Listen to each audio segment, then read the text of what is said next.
Okay, so we're going to talk a little bit more about the sons of God.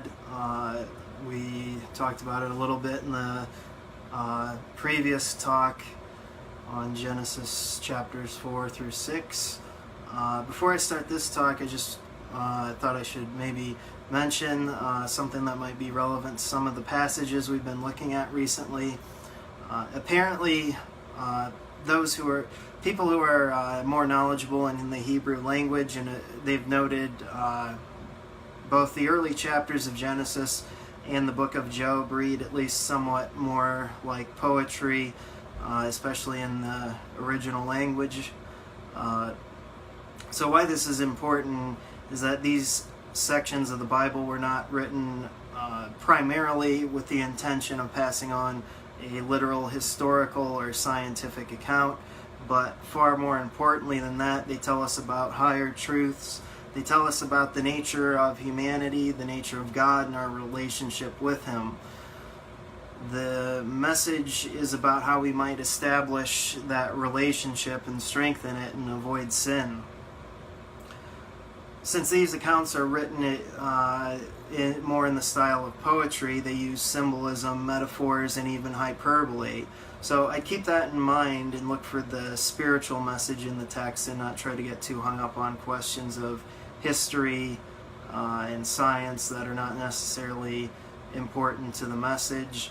Whether or not a more literal reading is correct, the important thing is that we take away from these early chapters of Genesis and the book of Job is the spiritual lesson. So, anyways, about the sons of God, the use of the phrase sons of God in Genesis 6 and Job chapters 1 and 2 are often mistaken to be references to angels. The terms sons of God and children of God are used more frequently in the New Testament, and it's as far as I'm aware, unanimously accepted by students of the Bible that the New Testament uses of sons of God or children of God are used in reference to believers or human followers of God. Some of the references you can look at: Matthew 5:9, Luke 20:36, John 1:12, John 1:52, Romans 8:14, 2 Corinthians 6:17 through 18, Galatians 3:26, and 1 John 3:7. So that's quite a few references you can look at and see how the New Testament uses sons of God or children of God, and it might clarify some of these passages in the Old Testament. So taking into account the context of Genesis and Job, there's little or no reason to think that the sons of God are angels.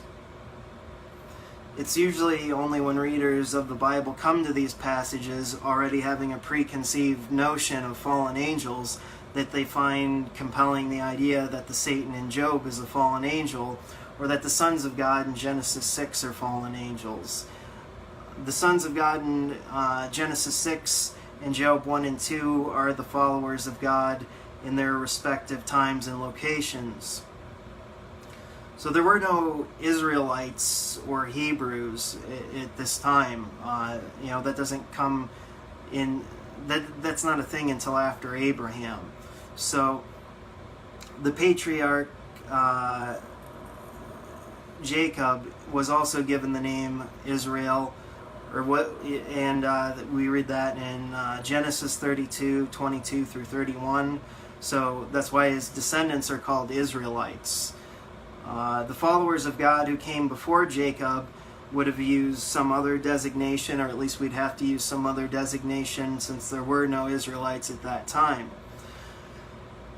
Abraham and his descendants were called Hebrews, but that was also a tribe, and so the term Hebrew also only refers to people from a certain time and place. Sons of God is a biblical term for the followers of the one true God that is not restricted to believers from a certain time, place, or tribe, and so it would be the best way of describing believers who came before Abraham, Isaac, and Jacob, or believers who were not from the patriarch's tribe. That is also likely the reason why the term son or sons or children of God is used of believers in a number of locations in the New Testament. So Genesis chapter 6, preceding the account of the flood, gives us the background of man's decline into such a wicked state that the land that would later be promised to Abraham and his seed had to be purged of those who currently inhabited the area. Genesis 6, 1 through 8 tells us that at a certain point in history, the men who followed God married pagan women, which led to the spiritual corruption of virtually all who lived in the land. So it says, it happened that when men began to multiply on the surface of the land and the daughters were born to them, that the sons of God saw the daughters of men were beautiful, and they took for themselves wives of all that they chose. Yahweh said, "My spirit will not strive with man forever, because he also is flesh.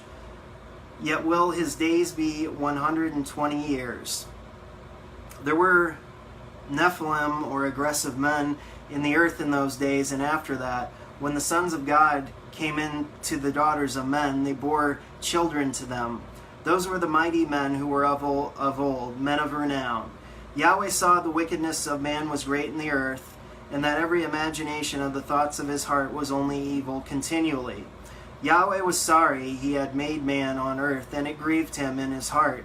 Yahweh said, I will destroy man who I have created from the surface of the ground, man along with animals, creeping things, and birds of the sky, for I am sorry I have made them. But Noah found favor in Yahweh's eyes." That's Genesis 6, 1 through 8. So the sons of God, as already mentioned, are the followers of God. The daughters of men are the unspiritual or the pagan women of the time. These daughters of men in Genesis 6 are contrasted with God's spiritual children. It's not surprising that the sons of God who lived prior to the flood lusted after ungodly women. This was a common problem later on for the Israelites. So, some of the more notable examples are Samson and Solomon. It continues to be an issue for true believers in the modern age. When believers take ungodly partners, the results are almost always disastrous, leading to spiritual corruption of the believing partner as well as the children the couple may have. This is why it's important not to be unequally yoked, but to choose a partner who will strengthen your faith. You can read about that in 2 Corinthians chapter 6, verse 14. In Genesis 6, believers mixing with unbelievers was a large factor in what led to the spiritual and moral degradation that led to the flood. Like Genesis 6, the sons of God in Job are best explained as the believers in God for their time and place. Most scholars and students of the Bible believe that the events of Job took place prior to the existence of the Israelites. Even if Job did live chronologically later than the patriarchs in Genesis, Job and his people are not called Israelites. Specifically, rather than being called an Israelite, Job is referred to as a man from the land of Uz. That's Job 1:1. The beginning verses of Job 1 appear to be a poetic description of the coming together of the believers for worship, and the jealousy that one particular member of an ancient congregation or ecclesia had for Job. Job makes an adversary of, by his righteous life, Job makes an adversary of one man in the community of believers because his righteousness is perceived to be the result of being handed everything by God. So it says, there was a man in the land of Uz whose name was Job. That man was blameless and upright, and one who feared God and turned away from evil. There were born to him 7 sons and 3 daughters. His possessions also were 7,000 sheep, 3,000 camels, 500 yoke of oxen, 500 female donkeys, and a very great household. So that this man was the greatest of all the children of the East. His sons went and held a feast in the house of each one on his birthday. And they sent and called for their 3 sisters to eat and drink with them.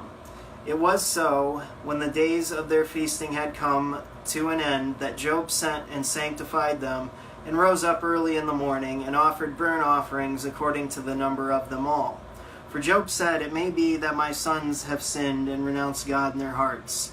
Job did so continually. Now it happened on the day when the sons of God came to present themselves before Yahweh, that Satan also came among them. Yahweh said to Satan, "Where have you come from?" Then Satan answered Yahweh and said, "From going back and forth in the earth, and from walking up and down it." Yahweh said to Satan, "Have you considered my servant Job? For there is none like him in the land, a blameless and upright man who fears God and turns away from evil." The Satan answered Yahweh and said, "Does Job fear God for nothing? Haven't you made a hedge around him and around his family and around all that he has on every side? You have blessed the work of his hands, and his substance is increased in the land. But put forth your hand now and touch all that he has, and he will renounce you to your face." Yahweh said to Satan, "Behold, all that he has is in your power. Only on himself don't put forth your hand." So Satan went forth from the presence of Yahweh. That's Job 1, verses 1 through 12. So, like I said, I think the most probable, it's most probable that the phrase, the day when the sons of God came to present themselves to Yahweh, that it's referring to the day that the believers came together to worship God. This might be their ancient equivalent to our modern ecclesial meeting or church service. And as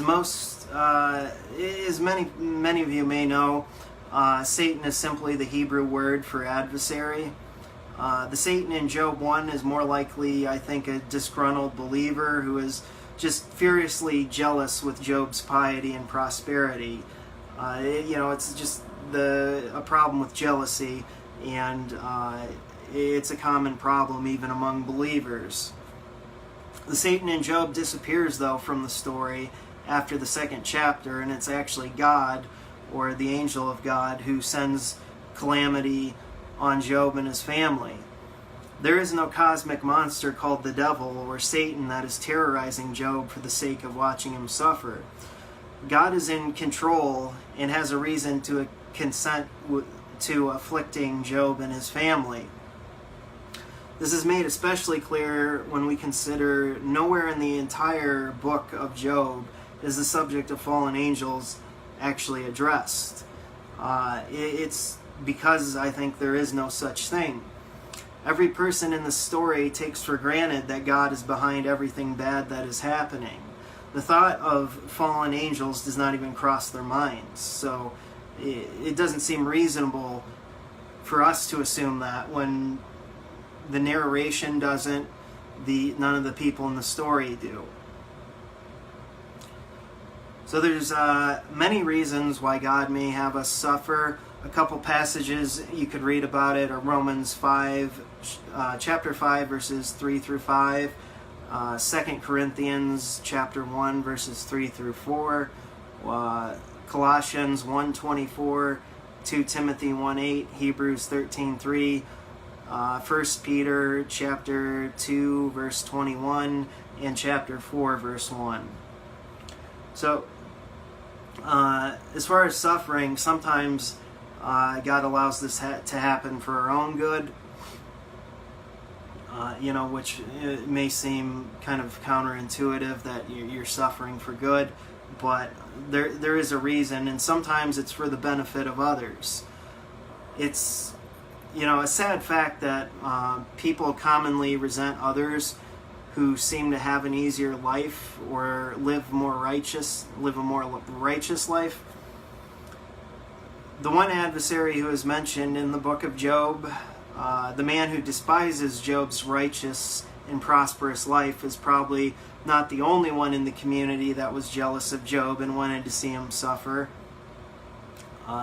As a result, though, in Job's case, his suffering may have been largely for the benefit of his community. Like Christ's suffering and his perseverance are an example for us.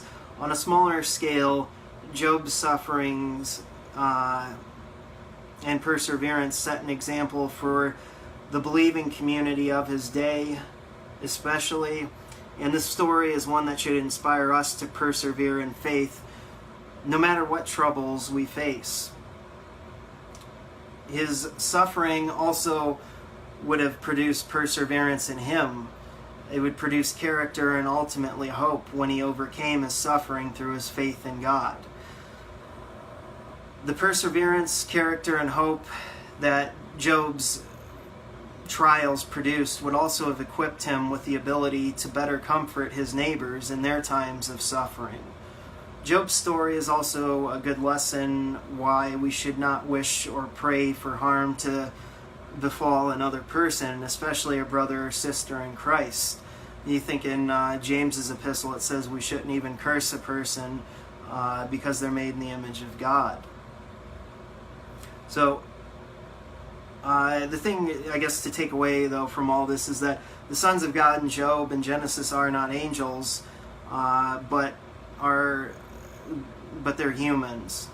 This is important. The truth is always important, because having a proper understanding of the passages like the ones we looked at will help us better understand the rest of the narrative that follows, as well as the greater message of the Bible. In both Genesis and Job, seeing that the sons of God really were men reveals a couple ways in which believers went wrong, how humanity has ended up where it is, and how we can avoid repeating past mistakes.